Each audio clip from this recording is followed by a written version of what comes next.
Աշխարհի տարբեր անկյուններից ցեղասպանության հուշահամալիր հարգանքի տուրքի են եկել։ Հայերի եւ ասորիների ցեղասպանությունը գրեթե միևնույն ժամանակ է եղել եւ այսօր աշխարհի բոլոր անկյուններից, Շվեդիայից, եվրոպական երկրներից, Ավստրիայից, Ամերիկայից մարդիկ այստեղ են։ Մենք ասորի ենք, հիմա գնում ենք դեպի հայոց ցեղասպանությանը նվիրված հուշահամալիր, հետո գնալու ենք ասորիների հուշահամալիրը։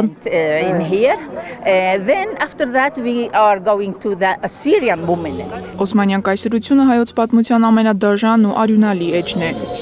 Եվ աշխարհը պետք է խոսի ու դատապարտի Թուրքիայի մերժողական քաղաքականությունը, ապագայում ցեղասպանությունները կանխելու համար։ Ինձ համար ավելի կարևոր է խոսել, թե ինչ է կատարվել։ Հատկապես Ֆրանսիայի դպրոցներում մենք շատ ենք խոսում ինչ է կատարվել։ Այլ երկրներ չեն խոսում, կամ գրքերում քիչ է ներկայացված։ Կարծում եմ կարևոր է այն խորությամբ ուսումնասիրելը։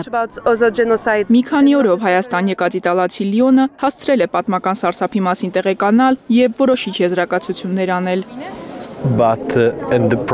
Խնդիրն այն է, որ ցեղասպանությունն ամբողջ աշխարհի կողմից ճանաչված չէ։ Հայաստան ժամանած օտարերկրացիները լավ գիտեն եւ 110 տարի առաջվա Օսմանյան կայսրությունում եւ հարակից շրջաններում հայերի կոտորածի ու զանգվածային բռնագաղթի մասին եւ հայոց նորագույն պատմության ողբերգական էջերի մասին։